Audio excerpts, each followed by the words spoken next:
The genesis of an impossible idea, winter 1943. The idea was born from a convergence of desperation and genius in the freezing winter of 1943. Within the claustrophobic confines of Colditz Castle, time was a prisoner's most abundant and corrosive commodity. For Lieutenant Tony Rault, a captured officer of the Rifle Brigade, the endless, grinding routine was a torment. He had observed that the guards, while numerous in the courtyards and at the gates, rarely patrolled the vast, dusty upper attics of the castle. One day, while exploring a remote section of the roof space, he noticed a long, uninterrupted expanse of attic that ran for over 150 feet. It was dark, forgotten, and, most importantly, out of sight. The thought was radical, almost laughable. This empty space was long enough to serve as a runway. But a runway for what? The notion was filed away, a curious observation in a place where every detail was scrutinized for escape potential. The seed Rault had planted found fertile ground in the minds of two Royal Air Force pilots, Flight Lieutenant Bill Goldfinch and Flight Lieutenant Jack Best. Both men were inveterate escape artists, having made previous attempts from other camps, which was precisely why they were now in Colditz. They possessed the technical mindset of aviators and the unyielding spirit of men who refused to accept captivity. In the camp library, they stumbled upon a copy of Aircraft Design, a simple, almost elementary two-volume book by C.H. Latimer Needham. As they pored over its pages, a spark ignited. The book contained detailed diagrams, stress calculations, and principles of aerodynamics. To the Germans, it was a harmless technical manual. To Best and Goldfinch, it was a blueprint for freedom. Want to know more than what's in the textbooks? Subscribe to World War II, Unfiltered, and join our community of history explorers. Your likes and comments help the channel grow. Combining Rault's discovery of the attic runway with the knowledge from Latimer Needham's book, the idea crystallized. They wouldn't tunnel out. They wouldn't disguise themselves and walk out. They would fly. They would construct a glider, a silent, motorless aircraft, right under the noses of their captors.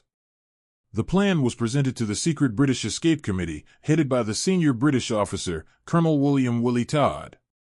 The audacity of it was staggering. The risks were immense. Discovery meant solitary confinement, brutal punishment, and the end of all escape activities for months. But the sheer brilliance and defiance of the concept were undeniable. It was more than an escape plan. It was a profound act of psychological warfare, a project to restore morale and prove that the minds of Allied officers could not be imprisoned. Colonel Todd, weighing the risks against the potential boost to the camp's spirit, gave his assent. Project Colditz Cock, named for the bird that would one day fly from the castle's roost, was officially, and secretly, underway. The Secret Workshop in the Scrounger's Art, Spring 1944. With the plan approved, the practical challenges became monumental. An aircraft, even a simple glider, cannot be conjured from thin air. It requires tools, materials, and a secure location. The first order of business was to establish a workshop. Goldfinch and Best selected a remote, sealed-off section of the attic at the far end of the castle. To access it, they needed to create a hidden entrance. A team of stooges, POWs tasked with distracting guards, created a commotion at one end of the courtyard while a construction team, led by a quiet, methodical officer named Jeff Wardle, worked furiously. They carefully dismantled a section of wall in a small, upper-floor storage room, creating a discreet crawlspace. This led into a dark, dusty void, from which they then built a false wall out of reconstituted mud, dust, and old food tins, perfectly camouflaged to look like the centuries-old masonry around it. This wall concealed their secret domain, Workshop X. Now came the scavenger hunt of a lifetime. The project required hundreds of specific components, none of which were readily available. This task fell to the camp's network of scroungers, masters of procurement who could acquire seemingly anything. The glider's main wing spars needed to be long, strong, and light.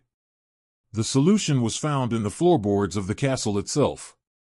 Under the cover of boisterous sing-alongs or staged arguments, teams would pry up sections of flooring, carefully selecting the best seasoned timber. They stole bed slats, over 400 of them, to be fashioned into wing ribs. Control wires for the rudder and elevators were painstakingly stripped from unused electrical wiring found in forgotten sections of the castle. The glider's skin needed to be airtight and lightweight. The prisoners used their own blue and white striped cotton sleeping bag liners, sewing them together and stretching them over the frames. To make the fabric airtight, they developed a sealant made from boiled millet, a foul-smelling gruel scavenged from their rations, which they cooked on a small, illegal stove. Tools were the most difficult and dangerous items to fabricate. A saw was made from a gramophone spring, its teeth filed down by hand over hundreds of hours. A rudimentary drill was fashioned from a gimlet. A plane, essential for shaping the wing spars, was made by a royal engineer, John Lummy Le Mesurier, who embedded a steel knife blade into a block of wood. Every piece of metal, every nail, every screw was a stolen treasure, logged and guarded meticulously. The Germans conducted frequent, unpredictable searches, known as appels. When the warning came, a coded signal passed rapidly through the camp. The workshop team had minutes to seal the false wall, hide every trace of their work, and melt back into the general prison population, their hearts pounding as the guards' boots echoed on the floors below. The tension was constant, a silent companion to the hum of their clandestine work. Engineering Freedom, Ribs, Spars, and Aerodynamics, Summer 1944. Inside the cramped, candle-lit attic, Bill Goldfinch and Jack Best transitioned from prisoners to chief aeronautical engineers. Their Bible, Latimer Needham's Aircraft Design, was studied with religious intensity. They were not merely copying a design, they were adapting it to the bizarre materials at their disposal. The glider, designated the GL-1 glider, Latimer Needham 1, was a high-wing monoplane design with a 32-foot wingspan and a length of 19 feet, 9 inches. It was designed to carry 2 men, lying prone, side by side. Every calculation was checked and double-checked. A mistake in calculating the center of gravity or wing loading wouldn't just mean a failed escape, it would mean a fatal plummet to the courtyard 90 feet below. The construction team, a dozen hand-picked men, worked in absolute silence, communicating with hand signals. Their primary challenge was the construction of the 12 main wing ribs for each wing. Each rib had to be identical in shape and curvature to ensure the correct airfoil section, the source of the glider's lift. Using a master template drawn on a piece of salvaged plywood, they painstakingly cut and assembled hundreds of small pieces of wood from the stolen bed slats. These were joined using homemade dowels and glued with a powerful casein adhesive derived from smuggled milk powder, water, and lime plaster scraped from the prison walls. The process was agonizingly slow. Each of the 24 main ribs took weeks to complete, a testament to the team's meticulous craftsmanship under the most primitive conditions. The wing spars were the glider's backbone, the structural members that would bear the entire load in flight. They were fashioned from the longest, most knot-free floorboards they could find. Shaping them with the homemade wood plane was an art form. Every shaving was carefully collected and later burned to eliminate evidence. The 2 main spars, running the length of the wing, had to be perfect. The team devised a stress-testing rig, using buckets of rocks and water to apply a calculated load to the spars, ensuring they could withstand the forces of launch and flight. The slightest creak or sign of fracture would mean starting over. All the while, the air in the workshop was thick with the smell of old dust, sweat, and the sour porridge sealant, a constant reminder of their squalid, high-stakes enterprise. Through the summer of 1944, as Allied armies stormed the beaches of Normandy and fought their way across France, the prisoners of Colditz were fighting their own war of physics and faith, crafting the delicate bones of their impossible flying machine. The launch system, a bathtub in concrete, autumn 1944. Building the glider was only half the battle. Launching it from the cramped attic, through a specially prepared hole in the roof, and over the castle wall was a challenge of an entirely different magnitude. There was no engine, no tow plane.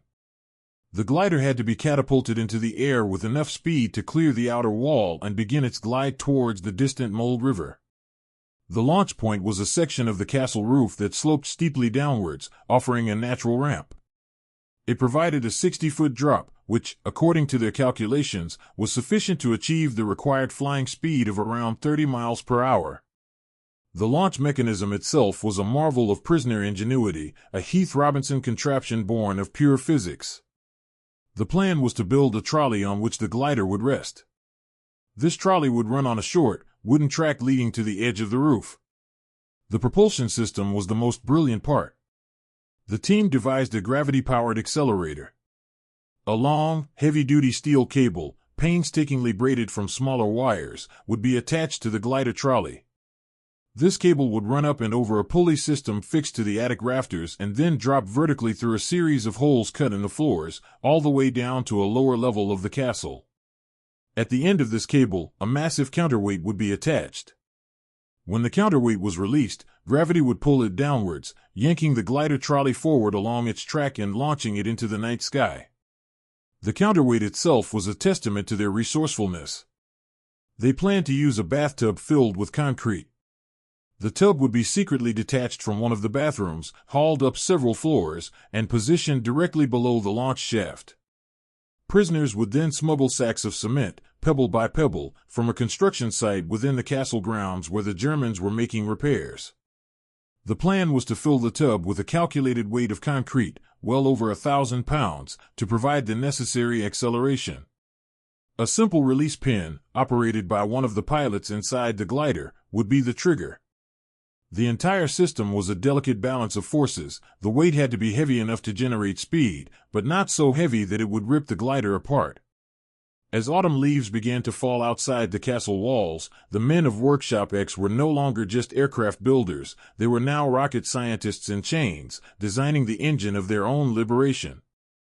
A change in command and the shadow of the SS, January 1945. As 1945 dawned, the atmosphere inside Colditz grew increasingly tense. The war was closing in on Germany. The rumble of distant artillery could sometimes be felt more than heard, a vibration of doom for the Third Reich. This changing reality brought new dangers. The regular Wehrmacht guards, many of them older veterans who treated the prisoners with a degree of professional correctness, were being replaced by younger, more fanatical troops, or worse, by the SS. The camp's command structure shifted. The commandanter became more erratic, the rules harsher, and the consequences for defiance more severe.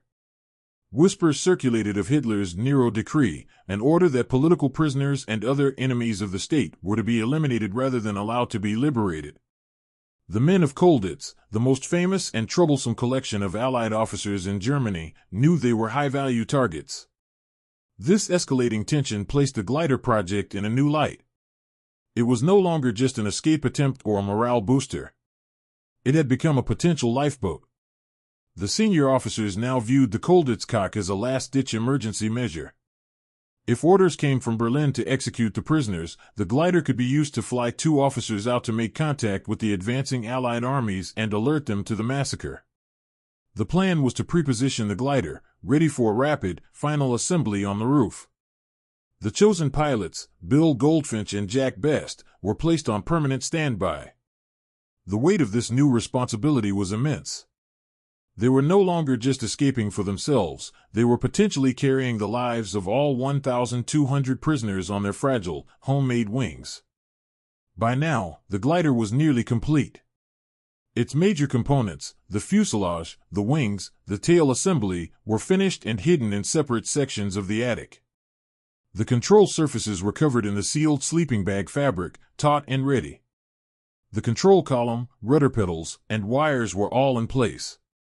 The team had even painted an RAF roundel on the underside of the wings with dye made from colored pencils and a stolen tin of blue paint. It sat in the darkness, a silent, beautiful testament to over a year of clandestine labor. The bird was ready. But the world outside was descending into chaos.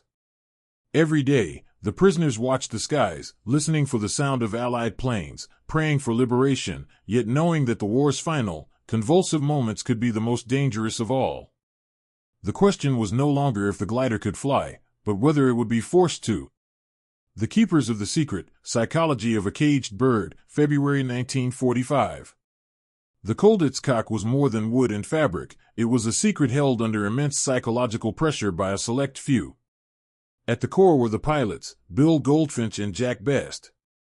They were a study in complementary personalities. Goldfinch was the ebullient dreamer, the optimist whose infectious enthusiasm often powered the project through its darkest moments. It was his initial vision, sparked by Latimer Needham's textbook, that had set the entire enterprise in motion. Best, conversely, was the quiet, pragmatic engineer. He was the master of the slide rule and the stress calculation, the man who translated Goldfinch's soaring concepts into meticulously calculated, physically viable designs. While Goldfinch envisioned the flight, Best ensured the wings wouldn't shear off at 50 feet. They were the designated pilots, and this meant they lived with a unique burden, the knowledge that their lives, and the success of the entire venture, depended entirely on the perfection of their own clandestine handiwork. Every joint they glued, every wire they tightened, was a link in the chain of their own survival. Surrounding them was the core team of 12 builders, the apostles of the glider. These men, drawn from various regiments and services, became a tribe within the prison, bound by a shared, dangerous purpose. Their hands bore the blisters and splinters of their secret work, marks they had to hide from the prying eyes of the guards. They sacrificed their meager rations of millet for the sealant and risked solitary confinement every time they stole a floorboard or a nail. This shared risk forged an unbreakable bond, but it also created an intense psychological isolation. They could not speak of their triumphs or fears with the general camp population, who were largely unaware of the project's specifics. They were living a double life within the already surreal world of a POW camp. The final layer of this conspiracy was the camp's security service, a sophisticated intelligence network run by the Escape Committee. This group was responsible for the project's protection. A system of lookouts, known as stooges, was active at all times. They developed a complex language of signals. A book placed upside down in a specific library window might mean a snap inspection was imminent. A particular tune whistled in the courtyard could signal that a well-known, nosy guard was on patrol. An elaborate system of electrical alarms, powered by scavenged batteries, was wired to the secret workshop, ready to give the team precious seconds to conceal their work. This security apparatus was a testament to the prisoners' ability to create a functioning counterintelligence agency within the enemy's most secure facility, turning the castle's own architecture against its masters.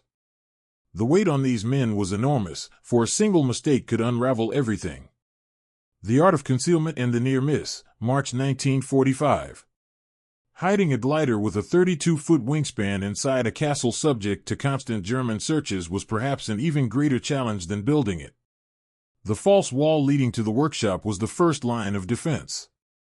It was a masterpiece of camouflage, constructed from a mixture of dirt, shredded paper, and water, then plastered over with dust collected from the attic to make it indistinguishable from the surrounding 16th-century masonry. There was no handle or knob. It could only be opened by pressing a specific sequence of stones, which released a hidden locking pin. Yet, the components of the glider grew too large to remain in the workshop.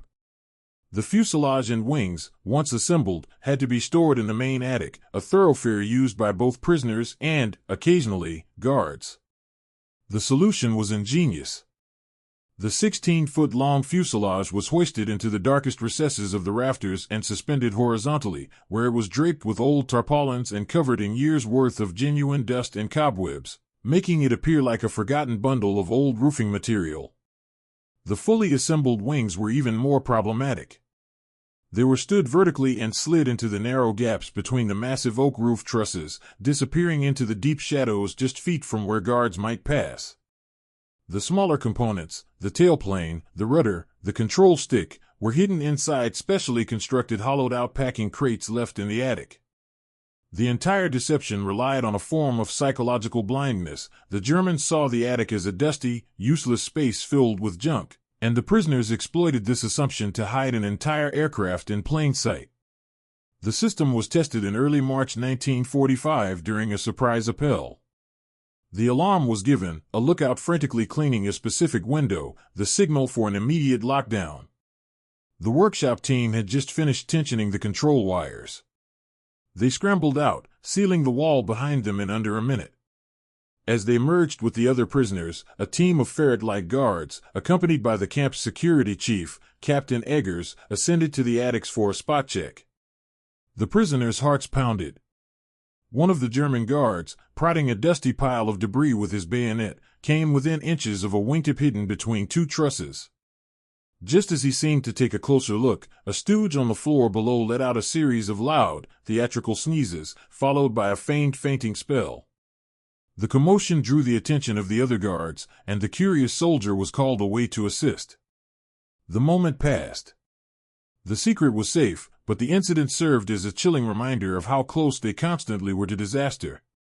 The margin for error was non-existent. The final assembly and the flight to freedom, planning April 1945. With the glider complete and the war approaching its chaotic climax, the escape committee finalized the operational plan for the launch. The designated launch window was any clear, moonless night.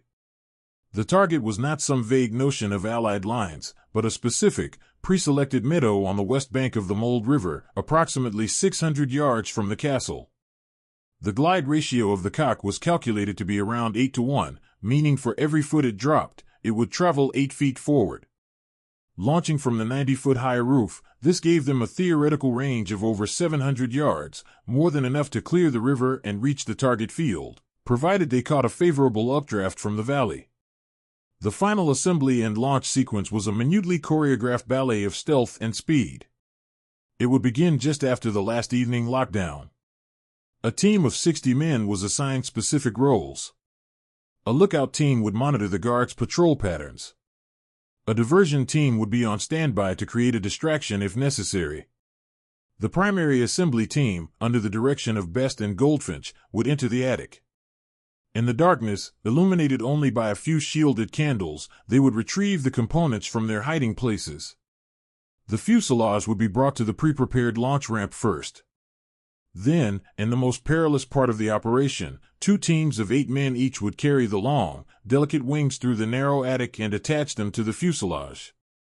The tail assembly would be bolted on, and the control wires connected and tested.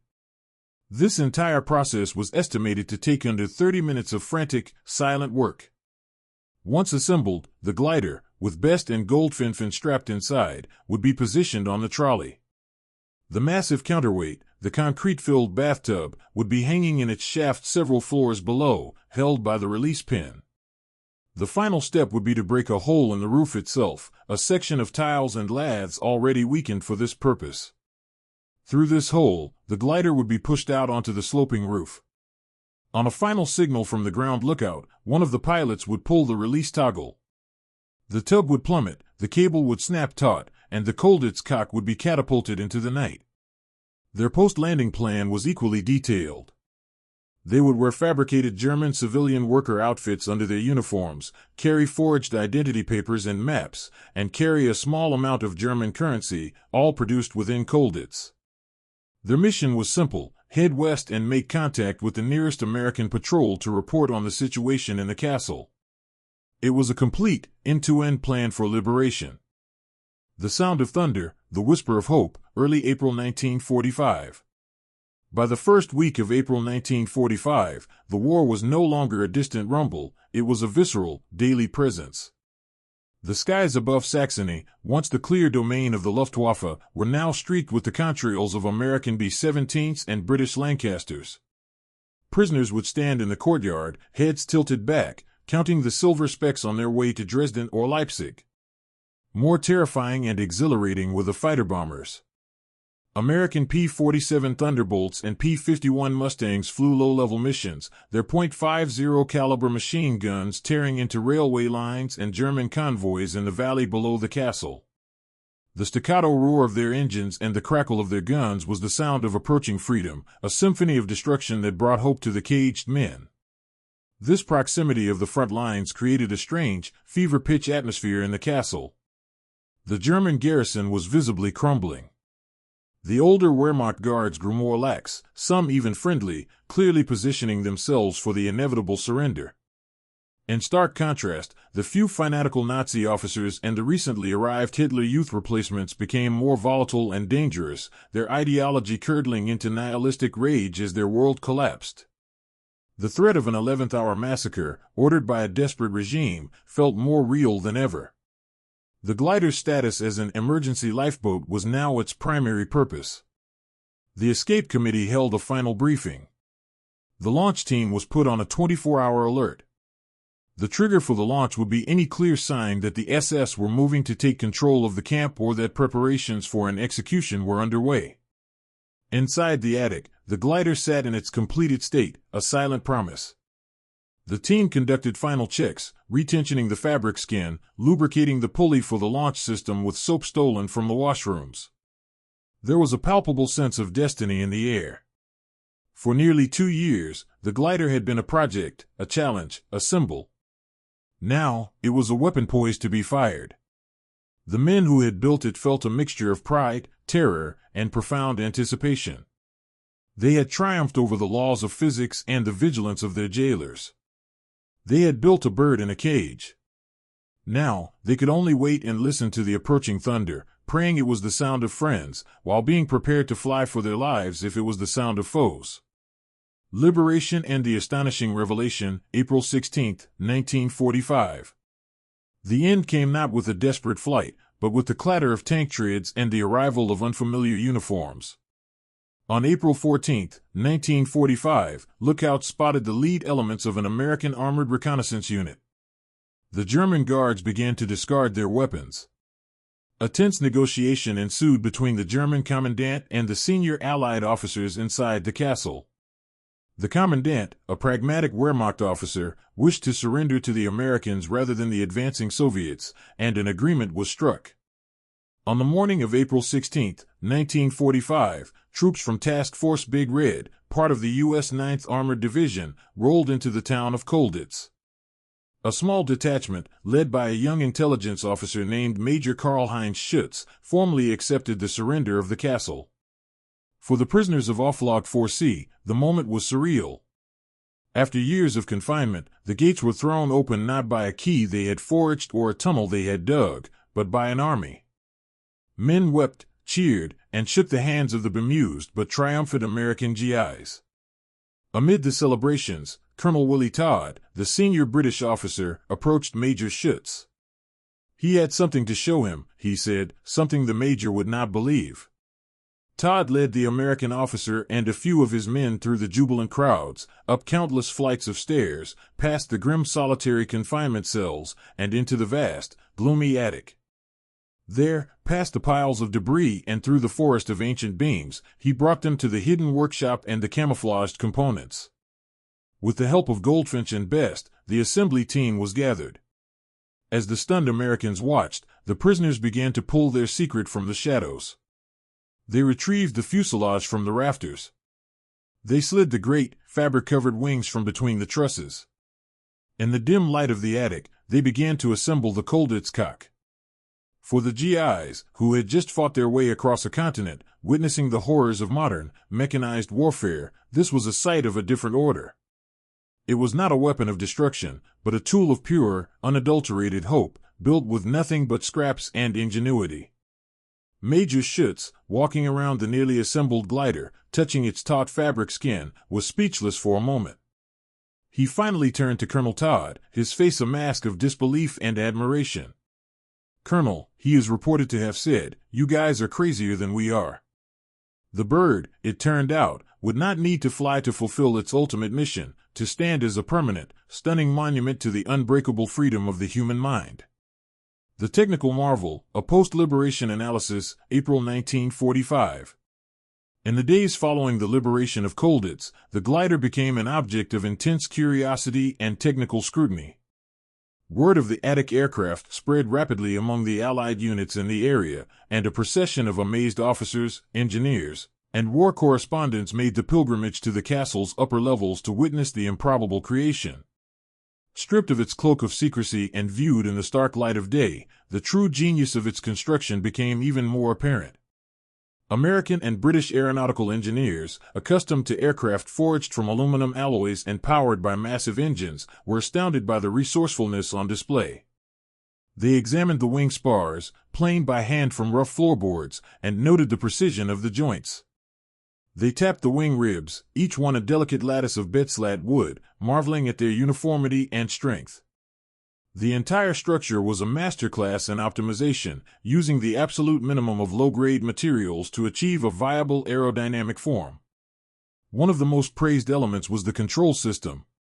The prisoners had ingeniously routed the salvaged electrical wiring through a series of homemade pulleys and guides, connecting the pilot's control column and rudder pedals to the elevators, ailerons, and rudder. The action was surprisingly smooth and responsive. Engineers noted the clever use of a simple block and tackle system to provide the necessary mechanical advantage, allowing the pilot to manipulate the control surfaces with minimal force. The fabric skin, made from sleeping bag liners and sealed with the foul-smelling millet porridge, was another point of fascination. While primitive, it was remarkably effective. When tested, it proved to be largely non-porous, a critical factor for maintaining the pressure differential over the airfoil that generates lift. The final weight of the completed glider was a mere 240 pounds, a testament to the builder's obsessive focus on weight saving. With a design payload for 2 pilots of around 400 pounds, the total flying weight would have been under 650 pounds. When compared to the original design in Latimer Needham's book, the Colditz Cock was a brilliant, if desperate, adaptation, a testament to the universality of aerodynamic principles, whether applied in a state-of-the-art factory or a dusty prison attic. Voices from the Workshop, The Psychology of Creation, May 1945. As the prisoners were processed for repatriation, their stories began to be formally recorded. The interviews with the glider team offer a profound insight into the psychological role the project played. For these men, building the Colditz Cock was an act of mental and spiritual salvation. The war, for them, had become a passive experience of waiting. The project replaced that crushing passivity with active, meaningful work. It provided structure to their days and a purpose that transcended their confinement. Lieutenant Jeff Wardle, who oversaw much of the construction, spoke of the intense, quiet satisfaction of seeing a perfectly shaped rib emerge from a pile of rough slats. This act of creation, of bringing order and form out of chaos and scrap, was a powerful antidote to the destructive chaos of the war raging outside. Furthermore, the project was a direct intellectual confrontation with their captors. The Germans had imprisoned their bodies, but the glider was irrefutable proof that their minds remained free. Flight Lieutenant Goldfinch often described the project as the ultimate two-fingered salute to the German authorities. The Germans prided themselves on their technical prowess and meticulous security, yet here, under their very noses, the prisoners had mastered the science of flight and built a machine capable of defying the castle's very architecture. This psychological victory was, for many, as important as the possibility of actual escape.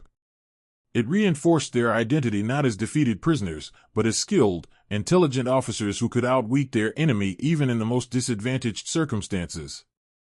The secrecy also fostered a unique and powerful camaraderie.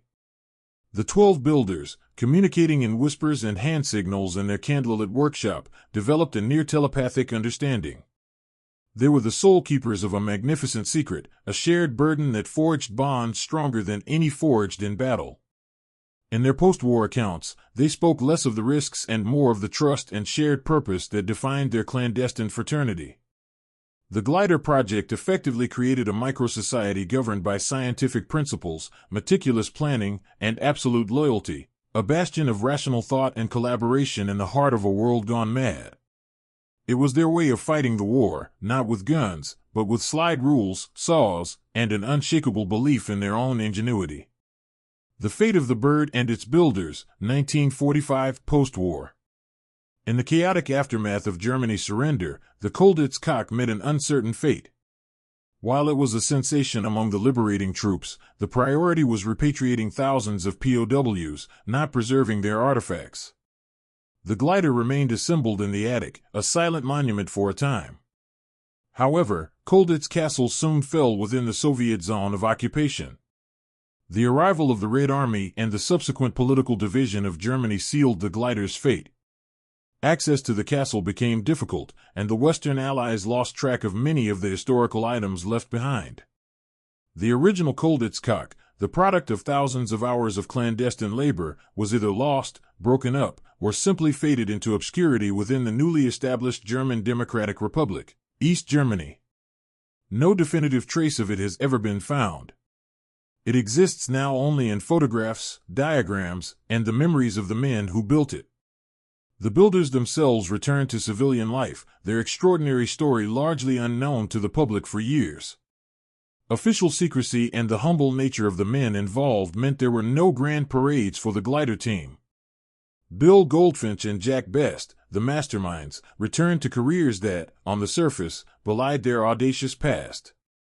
Goldfinch pursued a successful career in the plastics industry, while Best became a senior figure at the Royal Aircraft Establishment at Farnborough, the UK's premier aviation research centre. His wartime experience and pragmatic, hands-on aeronautical problem-solving undoubtedly shaped his future work. Other members of the team returned to their pre-war professions as engineers, architects, and businessmen. For decades, their incredible achievement was little more than a private, shared memory. It was not until the publication of books like Pat Reed's The Colditz Story in the 1950s that the public began to learn of the sheer scale and audacity of the escape attempts from Oflag IV-C, with the glider story standing out as the most incredible of all. Replicating genius, the RAF Cosford and Channel 4 reconstructions. The story of the Colditz Cock was so compelling that it inspired several attempts to prove, once and for all, that it would have flown. The most significant of these was undertaken in 1999 by a team from RAF Cosford's Aerospace Museum, in partnership with a British television production for a documentary called Escape from Colditz. Using only the original prisoner-drawn plans and adhering strictly to the same constraints on materials and tools, a team of modern aircraft engineers and craftsmen set out to build a full-scale, airworthy replica. This project provided a tangible appreciation for the original builders' accomplishments. The replica team, working in a fully equipped modern workshop, found the task immensely challenging. They expressed profound admiration for their 1940s counterparts, who achieved a superior level of craftsmanship under impossible conditions. The completed replica, a beautiful machine of wood, cotton, and casein glue, was put to the ultimate test in 2000. While a launch from the actual Colditz Castle roof was deemed too dangerous, the replica was towed into the air by a conventional aircraft and released at altitude. Piloted by John Lee, a veteran glider pilot, the Cock replica performed magnificently. It was stable, responsive, and demonstrated a respectable glide performance, confirming the soundness of Best and Goldfinch's calculations. The flight silenced any lingering skepticism about the glider's airworthiness.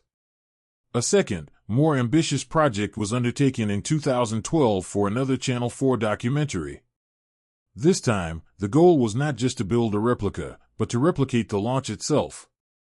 A team led by British aeronautical engineer Dr. Tony Hoskins constructed another faithful replica. They then built a scale replica of the Colditz Castle roof section at a UK airfield. Using a gravity-powered catapult system with a concrete counterweight, identical in principle to the one designed by the POWs, they launched the glider from the 90-foot-high platform. The launch was a heart-stopping success. The glider shot off the ramp, dipped momentarily as it gathered speed, and then soared gracefully into the air, flying for over 30 seconds before landing safely. This experiment provided the definitive, spectacular proof the plan was not a mad fantasy. The Colditz Cock would have flown. The glider's place in the pantheon of escapes, historical context, and analysis. In the annals of World War II escapes, the Colditz Cock holds a unique and revered position. It stands apart from the more famous Great Escape from Stalag Luft III and other daring tunnel escapes. While those escapes were masterpieces of organization, engineering, and sheer grit, they were extensions of a known method, going under the wire.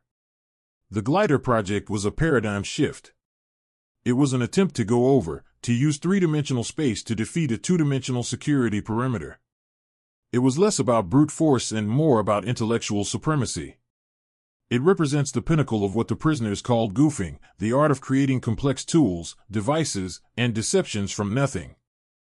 Analytically, the glider project can be seen as the ultimate expression of the Colditz spirit.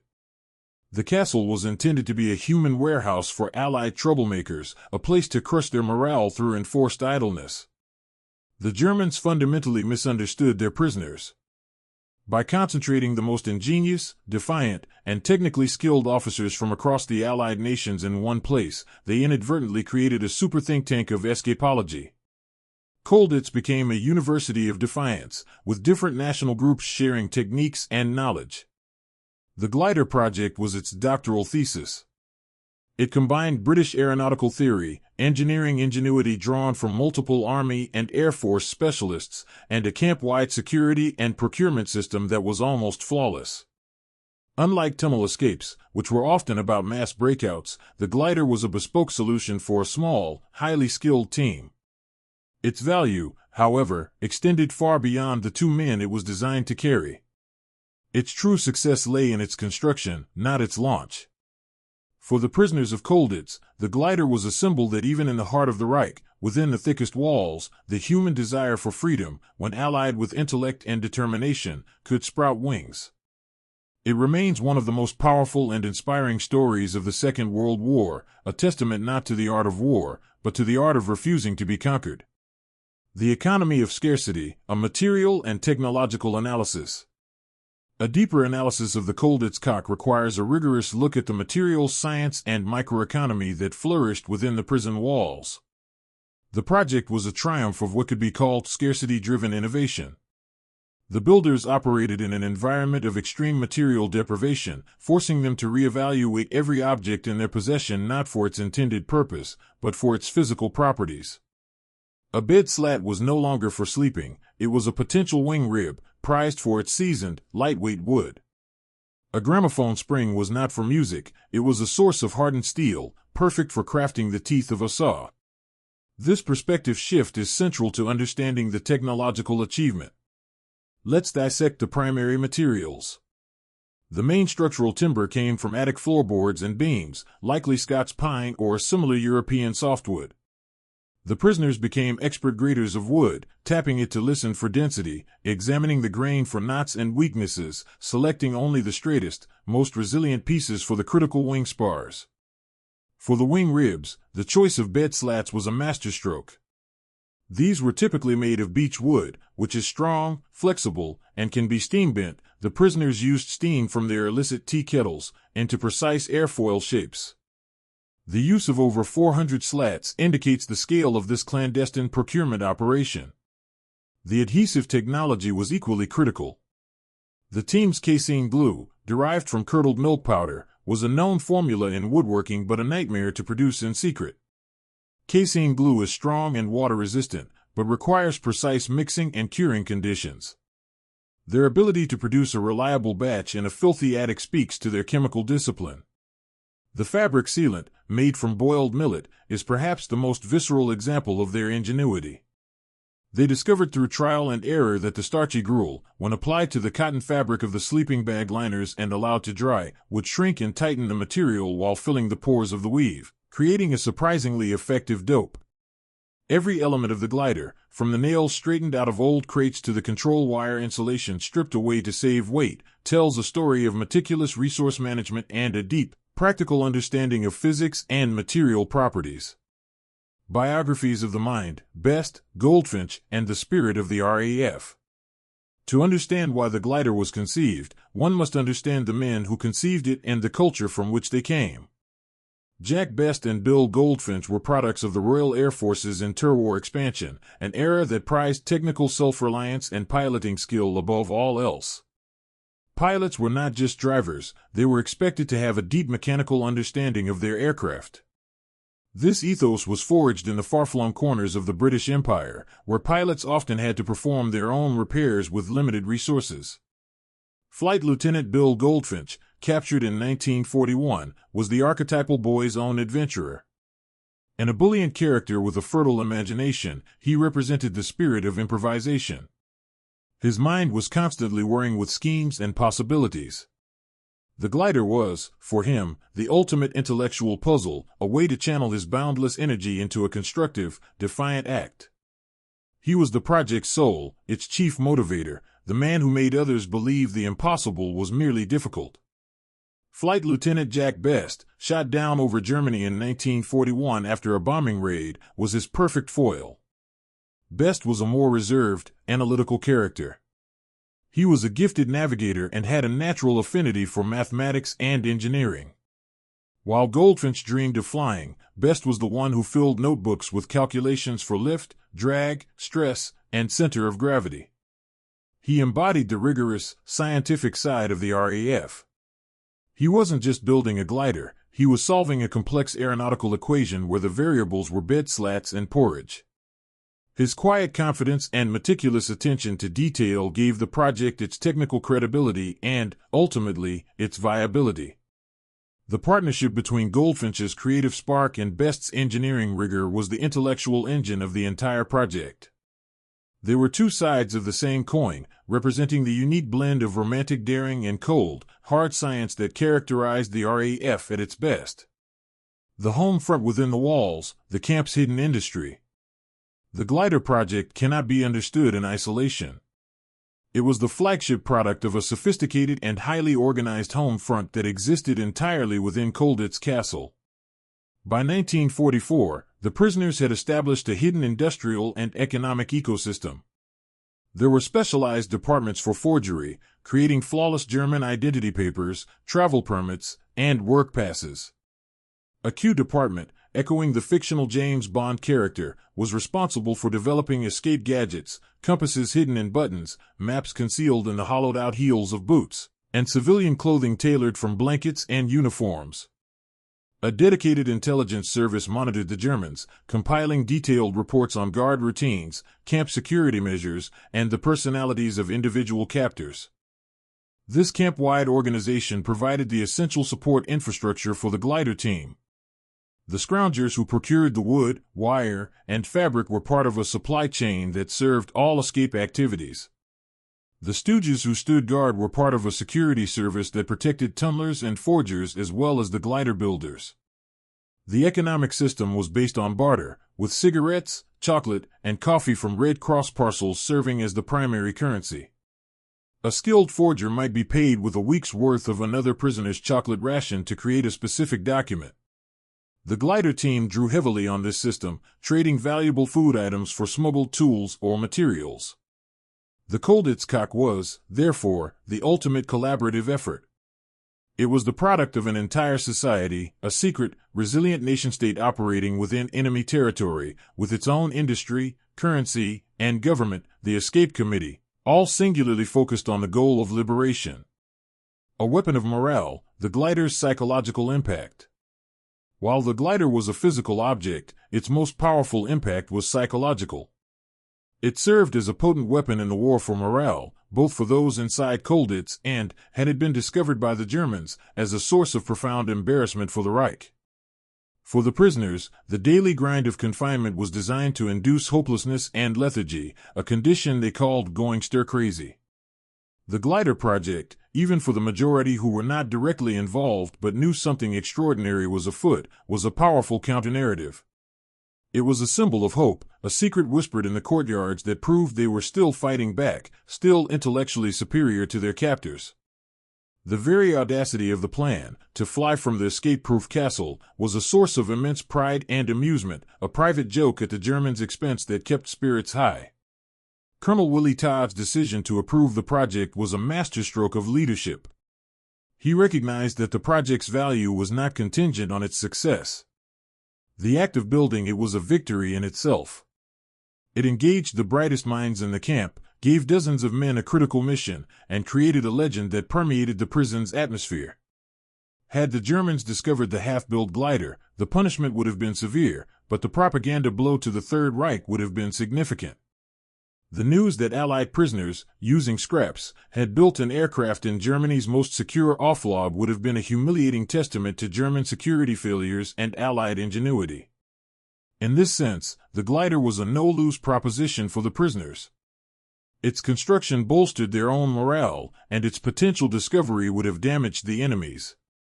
It was a perfectly conceived piece of psychological warfare, proving that even a caged bird can sing a song of defiance. The enduring legacy, the unflown triumph. The Colditz Cock never flew from its intended nest, yet it has soared through history to become one of the most enduring and beloved stories of the Second World War. Its legacy lies in its symbolism.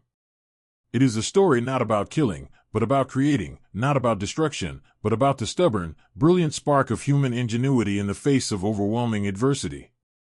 It perfectly encapsulates the idea that one can imprison a person, but not their mind. The image of men building a delicate flying machine in a dark, dusty attic while a war of annihilation rages around them is a powerful metaphor for hope itself. The story has been immortalized in books, documentaries, and museum exhibits. The replica glider, now housed at the Imperial War Museum in London, continues to fascinate visitors, providing a tangible link to this incredible story. It serves as a permanent tribute to the men who built it and the spirit they embodied. It teaches a vital lesson about the nature of conflict, that wars are won not only by armies and weapons, but also by ideas, by resilience, and by the refusal to surrender one's spirit. The Colditz Cock is the ultimate proof of this principle. It is a triumph not of military power, but of the human intellect. It did not carry two men to freedom, but it has carried a timeless story of hope and ingenuity across generations. Its wings, though they never felt the Saxon wind, have never stopped flying in the imagination of the world.